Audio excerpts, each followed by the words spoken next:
L'intitulé, donc, c'est « Dans l'autre, nous ne pouvons aimer que l'infini ». C'est toujours cette idée que le cœur, c'est réellement un espace infini. Donc, c'est ce qu'on appelle l'akasha. Et donc, quand on est dans cette dimension-là, il y a une abolition de l'espace et du temps. Alors, si on va au deuxième niveau de profondeur, on est dans le temps unitaire, mais ça veut dire que c'est génial. Pour voir la réalité, pour voir la vie à partir de là, il y a un tel panorama, un tel point de vue que c'est là où on peut avoir les bonnes orientations et pas se perdre. Et pas se perdre dans notre vie. Et avoir les inspirations ou les instructions qui sont justes. Donc, je ne sais pas si vous regardez, on était encore dans le regard de Dieu, c'est-à-dire, vous avez quelqu'un en face de vous, on a vu l'individu, qui est sans limite. Et on a tendance à mettre quelques petites limites pour se repérer un petit peu. Bon, c'est humain, c'est naturel, il n'y a pas de mal à ça. Mais quand on veut une vraie communication, une vraie communion avec l'autre, que ce soit un bébé ou une personne, ben voilà, il faut avoir cette idée-là. Mais l'avoir, c'est une bonne chose. Mais il faut la vivre. Donc il faut être nous-mêmes dans l'espace infini. Et donc il n'y a plus de limites. Donc il n'y a plus de frontières. Et alors, avec l'autre, il n'y a plus non plus. Alors, vous imaginez tout ce qui peut se passer.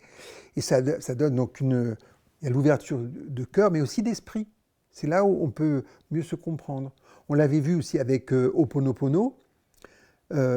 Quand on arrive, vous voyez, à dégager toutes les mémoires du subconscient pour arriver à passer dans le supraconscient, ou pour les bouddhismes, la conscience pure, c'est pas mal non plus, j'aime bien, la conscience cosmique. À ce moment-là, on a une connexion avec l'intelligence de l'univers, alors là, c'est ce que les chrétiens vont appeler le Saint-Esprit, ou l'Esprit Saint.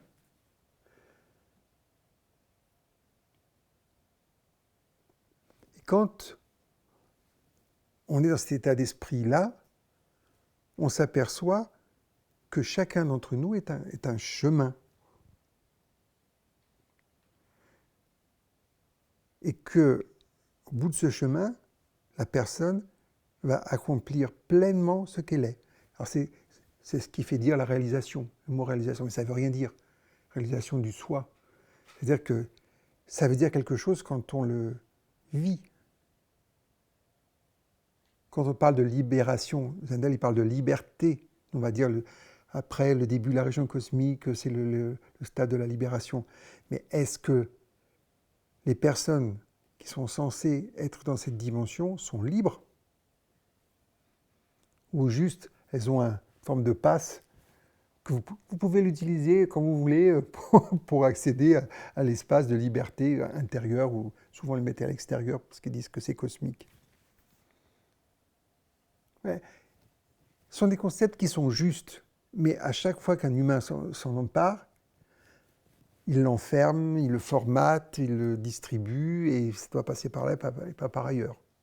Alors que si, à un moment donné, vous savez, vous vivez la liberté intérieure, la liberté du cœur, la liberté de l'esprit aussi, c'est ce que je trouve génial avec Zendel. C'est là où on ne peut pas se tromper sur sa mystique, sur son lien direct avec Dieu. Parce que tout en étant dans le dogme, tout en étant un thomiste, il connaissait Saint François d'Aquin, toutes les œuvres complètes, la somme, hein, on dit, c'est énorme. Il la connaissait par cœur. Il savait tout. Mais pour lui, c'est pas ça. Et là où il me plaît encore, c'est qu'il dit, ouais, à la fin de sa vie, Saint Thomas d'Aquin, il a dit, ouais, tout ça n'est que paille.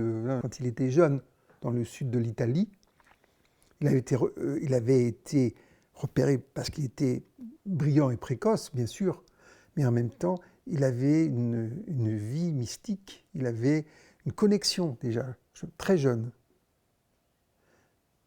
Et saint Thomas, après, il a été pris en main, c'est normal, c'était un être brillant, et puis il a donné tout cet enseignement qu'a fait les dominicains et les jésuites, voilà, qui sont brillantissimes. Mais quand aussi bien Bernard de Boissière que Zindel, ils parlent de cet enseignement-là qu'ils ont connu et subi, ils disaient mais là là, on ne permet pas d'être mystique, on ne permet pas d'avoir d'expérience, c'est pas ça qu'on veut. On veut de la connaissance de Dieu. On connaît Dieu par la connaissance. Alors que eux, alors c'est intéressant, ils le connaissent par la connaissance et ils le connaissent par l'expérience. C'est fabuleux. Mais pour la personne qui a l'expérience de Dieu ou de la présence, il n'y a pas photo, hein, c'est ce qu'elle veut. Et après, peut-être qu'elle peut comprendre les écrits de tel saint, de tel maître de théologie, etc., qui a eu des révélations.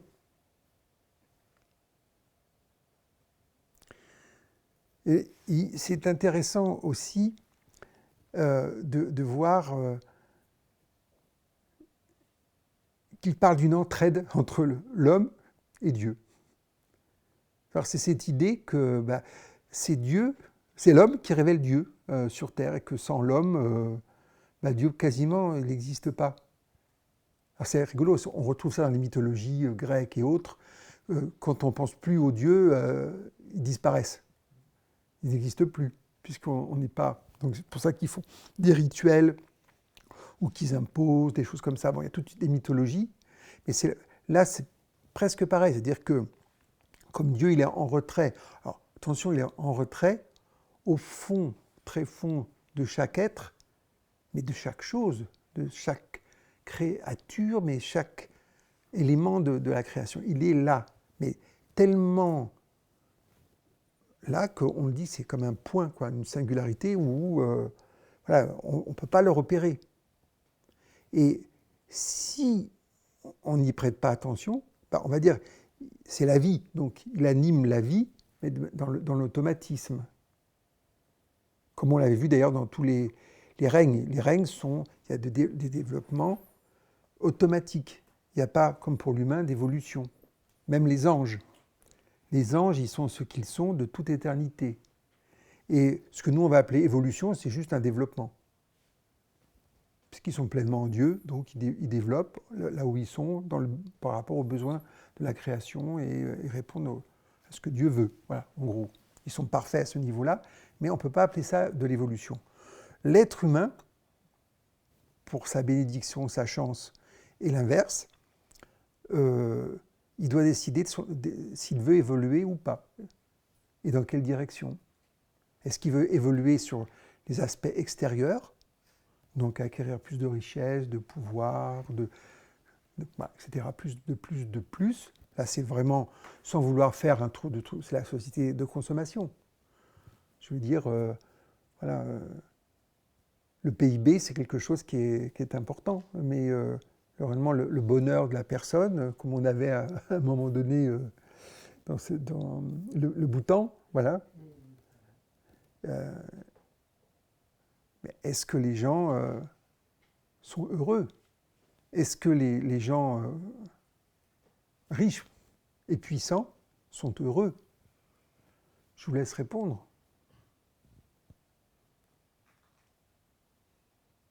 Donc vous voyez, il y a cette complicité entre nous et Dieu. Et que c'est pour ça qu'ils disent, Dieu peut être réellement que si on le veut bien. Sinon, alors ils disent qu'il est mort. Bon, c'est pas possible ça. Mais et ça rejoint un peu ce que disait Eti Il-Soum, quoi. Il faut aider Dieu. Alors ça, c'est un truc, encore un concept de quelqu'un qui a vécu ça, quoi, qui dit, mais voilà, si je ne fais pas ma part, il va pas s'exprimer, puisqu'il est amour, donc aucune contrainte. Donc ce que nous voulons, il le veut. C'est même trop même dire il le veut. Il accepte ce qu'on est. Voilà. Donc, qu'est-ce qui se passe pour être dans un état adéquat? Il faut arrêter donc de faire ce que permet donc cette centration, des projections sur le passé, sur le futur, dans le présent. Alors la difficulté, on s'en rend compte nous-mêmes, c'est qu'il faut arriver à avoir un cœur pur, et totalement pur. Donc là, on est, avec Zindel, à l'image de la Vierge, pour avoir cette transparence qui laisse passer la lumière. Vous voyez?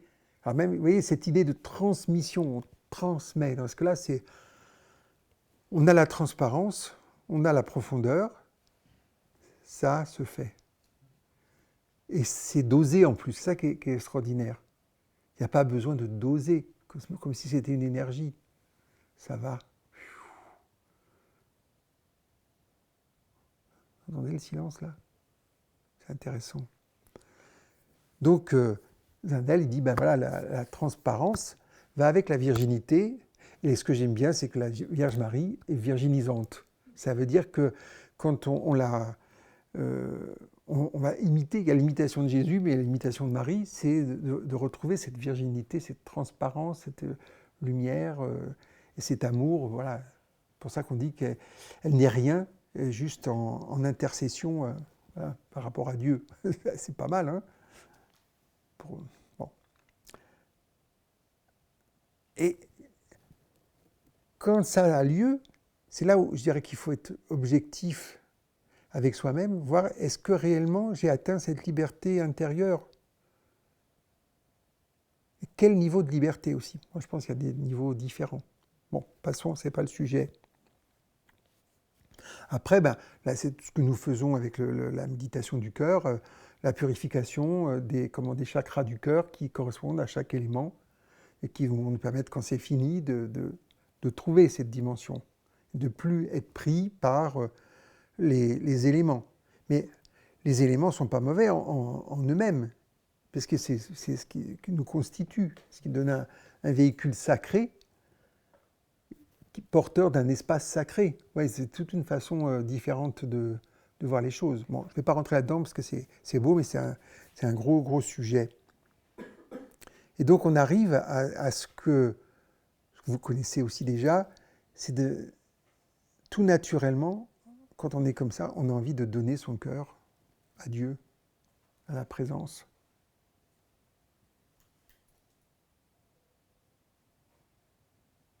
Alors je vais vous dire deux petites citations de Zindel. Il est impossible de se joindre et de joindre les autres sans passer par ce chemin de lumière et d'amour qui est le Dieu vivant caché au plus intime de nous.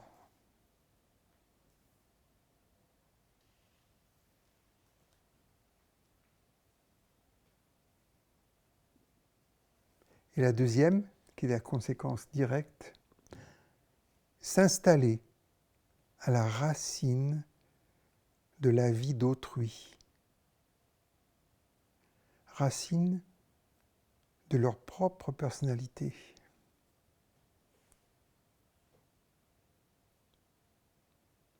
Chaque âme est unique par la présence. Alors ça, il y a quelque chose un peu pas clair pour la raison. Donc qu'est-ce qu'il faut faire quand c'est comme ça? On va faire une petite méditation sur l'idée, la suggestion de s'installer à la racine de la vie d'autrui. Donc, tout doucement, vous fermez les yeux.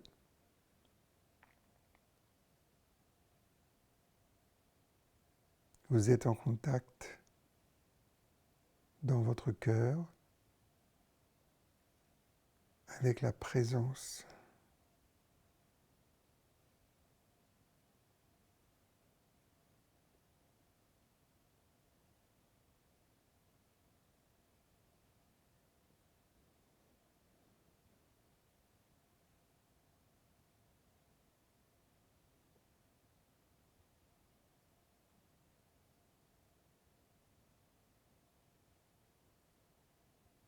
Puis on pense à quelqu'un.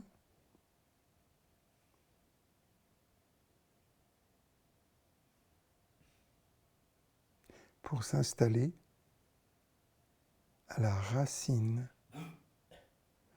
de sa vie.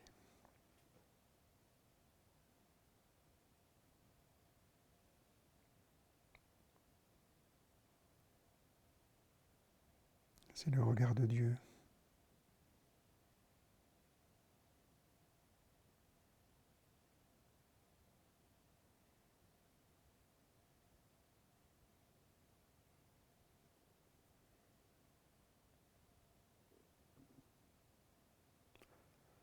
Vous observez en vous-même ce que cela donne.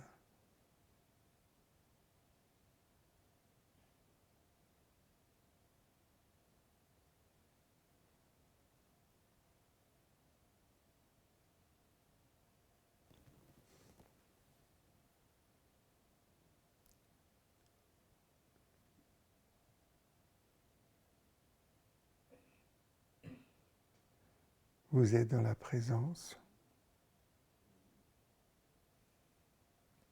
et tout doucement, vous ouvrez les yeux.